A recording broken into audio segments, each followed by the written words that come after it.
नमस्कार. आज आपण बघणार आहे कुठल्याही प्रकारचा मावा किंवा मिल्क पावडर न वापरता पेढे कसे बनवायचे ते. तसेच गणपती बसलेले आहेत. रोज रोज मोदक बनवण्यापेक्षा कधीतरी आपण हे पेढे पण बनवू शकतो. आपल्याला लागणार आहे इथे अर्धा कप बारीक रवा. हा रवा थोडा मिक्सरला फिरवून घ्यायचा आहे आपल्याला.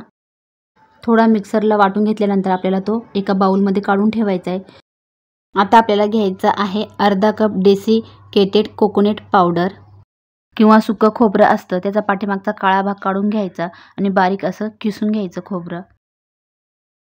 1 कप दूध घ्यायचं आहे. दूध गरम करून आणि नॉर्मल टेम्परेचरचं आहे. हे सर्व मिक्सरला बारीक असं वाटून घ्यायचंय. तर आता हे वाटून झालेलं आहे आणि कोकोनट मिल्क आता इथे आपलं चांगलं तयार झालेलं आहे.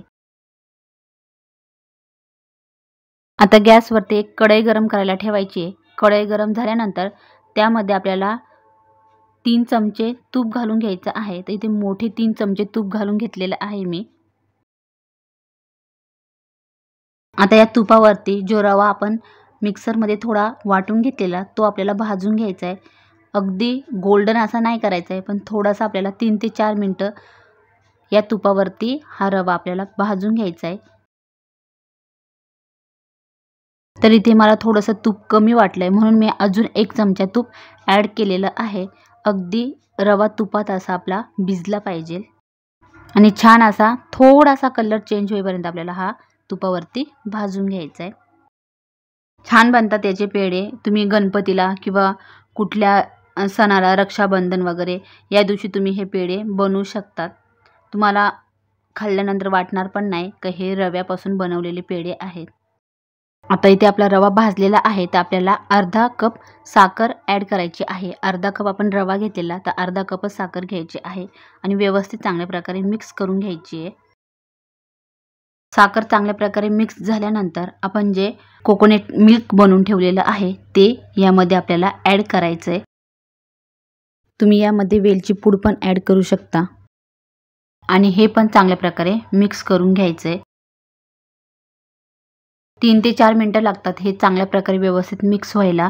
अगदी एकजीव असं आपल्याला हे करून घ्यायचं मिक्स करून आणि घट्ट असायचा एक गोळा तयार होतो. तर इथे मला या चमच्याने चांगल्या प्रकारे मिक्स करता येत नाही, त्यामुळे मी इथे चमचा बदलणार आहे. दुसऱ्या चमच्याने चांगल्या प्रकारे मिक्स करून आणि एकजीव करून घ्यायचं आहे. तुम्ही इथे बघू शकता जसा मावाचा एक गोळा तयार होतो तसा गोळा आपला इथे तयार झालेला आहे. आणि यानंतर आपल्याला हे एका भांड्यामध्ये काढून घ्यायचं आहे. साखर पूर्ण वितळली आहे की हे पण व्यवस्थित बघायचं आहे आणि मग आपल्याला हे काढून घ्यायचं आहे. तर आता हे एका बाउलमध्ये आपण काढून घेऊया आणि हे आपल्याला काढून घेतल्यानंतर थोडंसं थंड होऊन द्यायचं आहे, जेणेकरून आपण हातात हे पकडू शकतो. अशा प्रकारे इतपत आपल्याला हे थंड होऊन द्यायचं आहे. तर इथे 5-6 मिनटं झालेली आहे. थंड झालेलं आहे बऱ्यापैकी. तर आता हे आपल्याला घेऊन आणि याचे आपल्याला गोळे करून घ्यायचे आणि या गोळ्यांचे पेढे तयार करून घ्यायचे. छान असा आकार द्यायचा आहे पेढ्याचा. व्यवस्थित आपल्याला सर्व बाजूनी त्याला पेढ्याचा आकार देऊन